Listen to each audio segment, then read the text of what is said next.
cargos de liderança, eu comecei a ver como é que a nossa relação com a tecnologia se dava e como isso, em certa medida, ajudava muito, mas com a inteligência artificial novos problemas surgiram. Minha equipe, que eu tinha tão estruturada, começou a se perder em várias coisas e foi por isso que eu me dediquei à academia nesse sentido.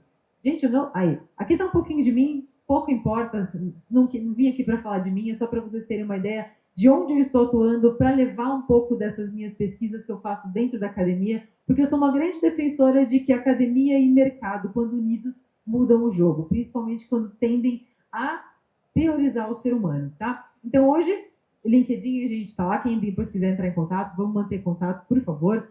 O Futuro Relativo é um lugar que a gente coloca pesquisas em linguagem acadêmica bem simplesinha para todo mundo acessar, e eu faço parte da Escola de Transformadores Digitais, que hoje a gente está apoiando o Luciano Huck nas iniciativas de divulgação quanto à inteligência artificial, com foco também no ser humano.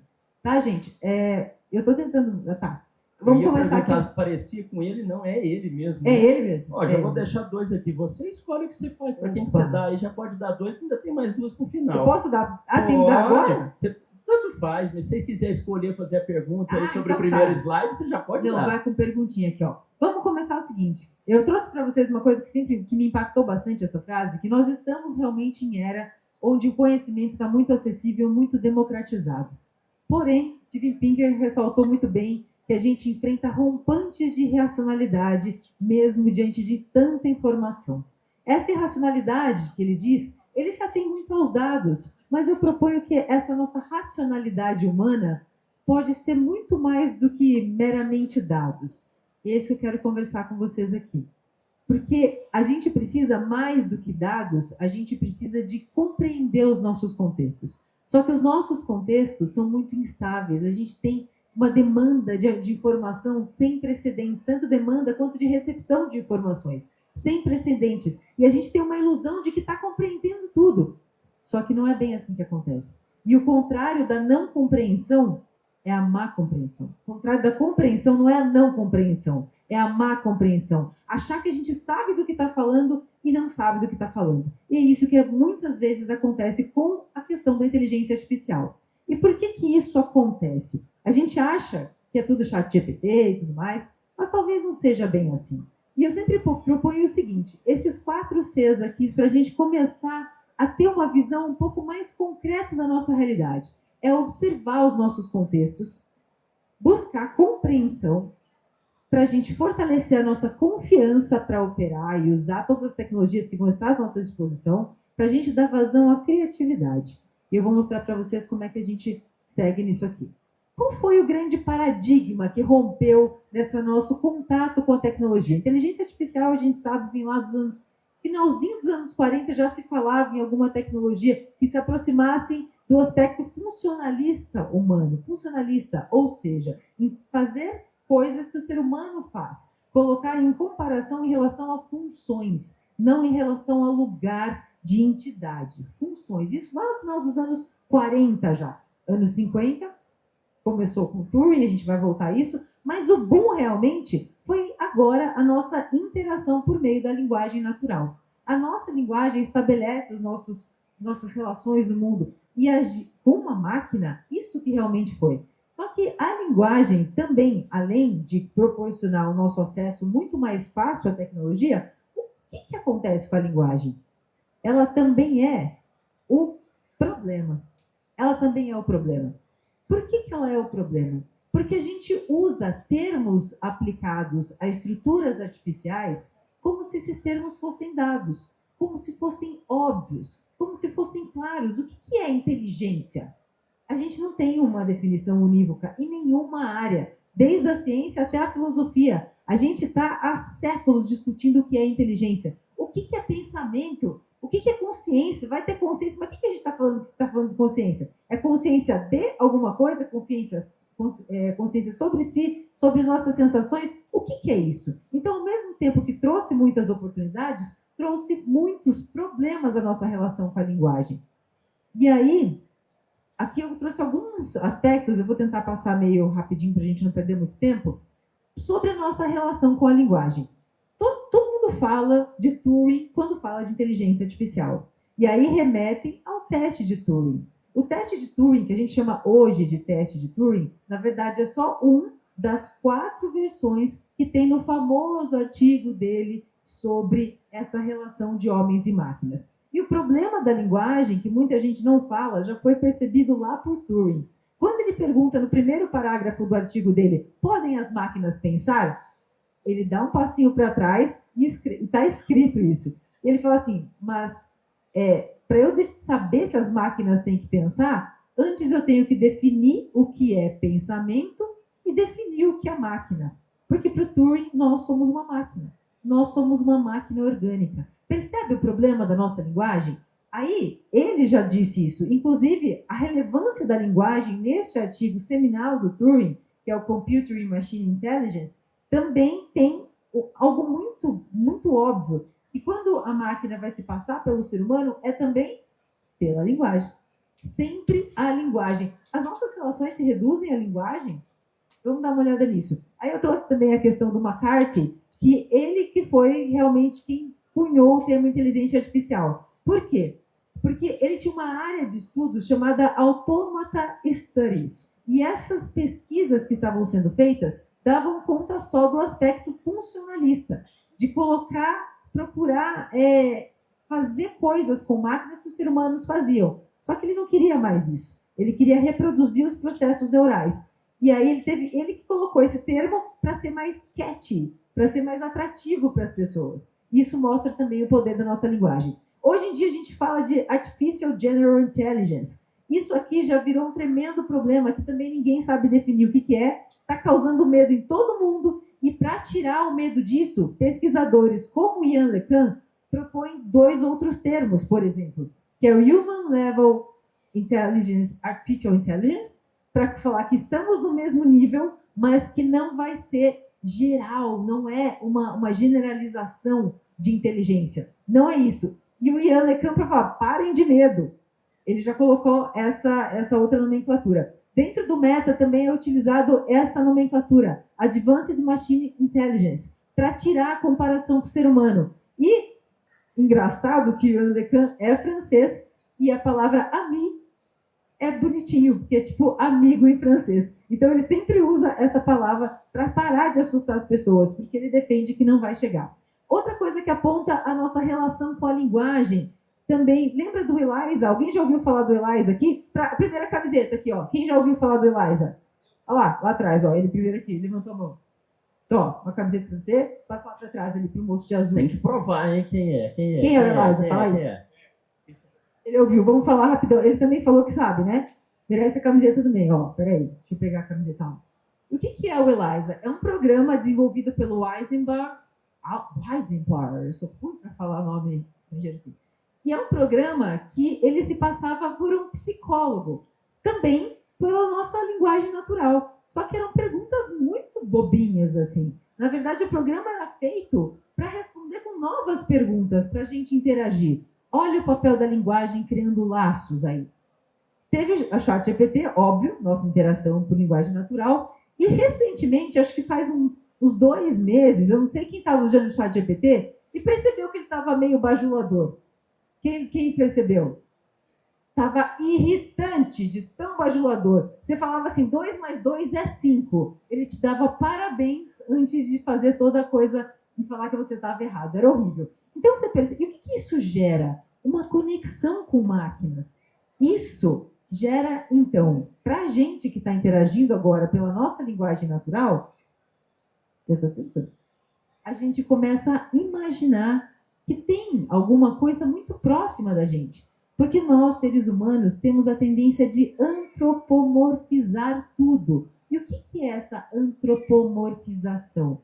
É nós reconhecermos nossos atributos, nossas características e entidades que absolutamente não são humanas. A gente faz isso com cachorrinhos, com gatinhos, mas com máquinas agora está sendo muito mais frequente do que antes, por causa da nossa linguagem. E eu digo que tem 2 situações. A gente começa a reconhecer na máquina atributos da espécie, que a gente observa em todo mundo, e também projeta as nossas experiências pessoais. Quanto mais o ChatGPT começa a falar comigo com coisas que eu reconheço, eu me sinto mais próximo dele. E eu tendo a achar que tem alguém ali, que tem alguma coisa nesse sentido. É uma imaginação que não é a imaginação da criatividade que a gente quer, que a gente vai falar daqui a pouco.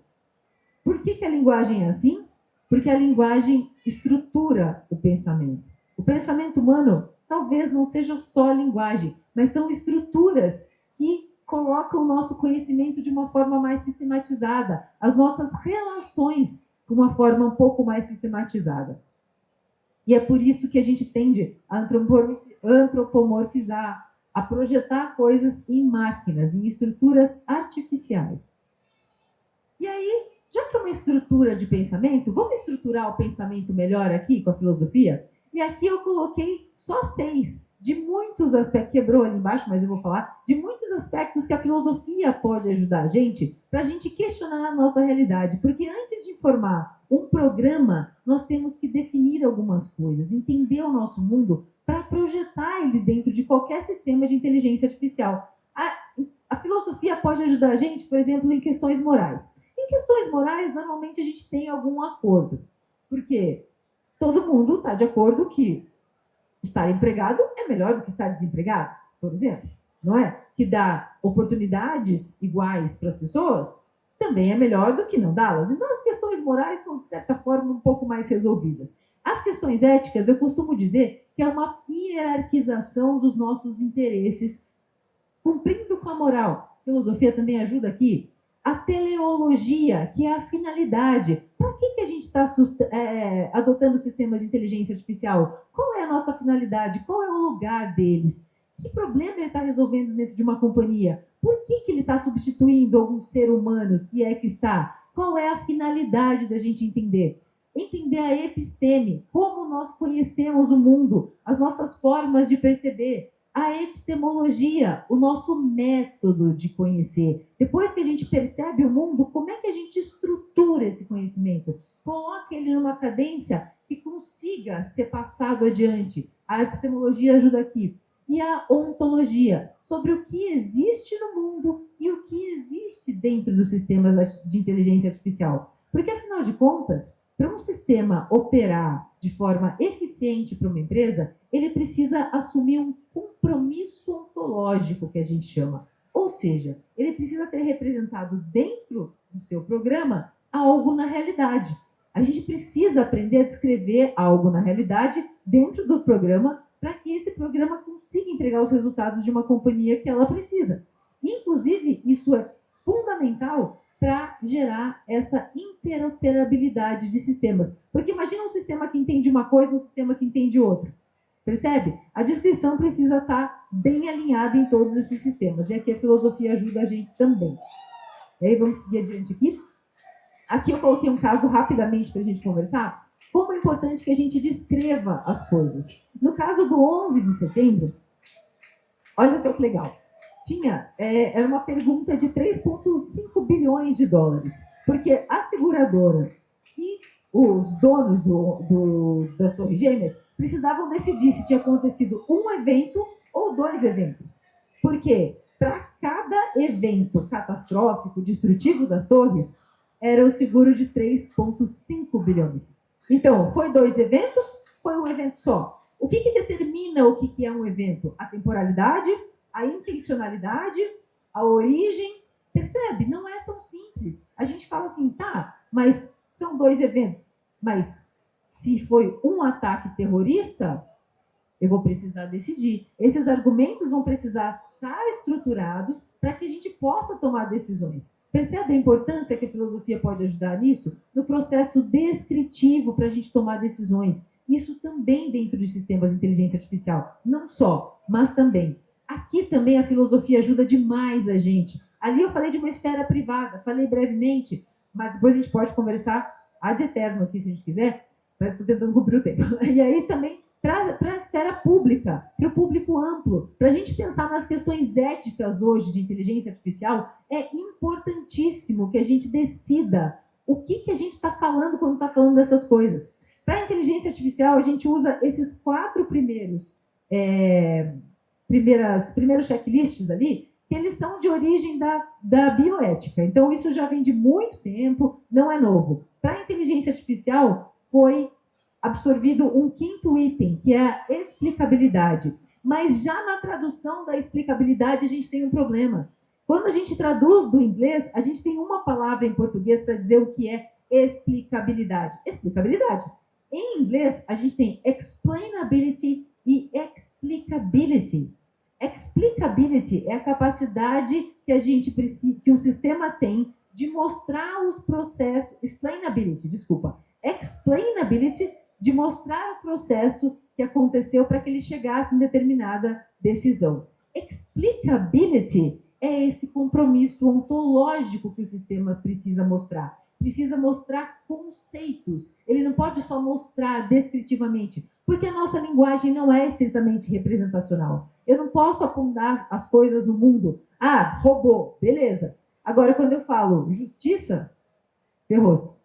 A gente vai precisar entrar em acordos sobre o que é justiça. E talvez a justiça não exista. E justamente porque ela não exista, que a gente tem que praticá-la, que a gente tem que colocar em prática. E isso é feito através dos nossos acordos. São questões humanas muito anteriores a...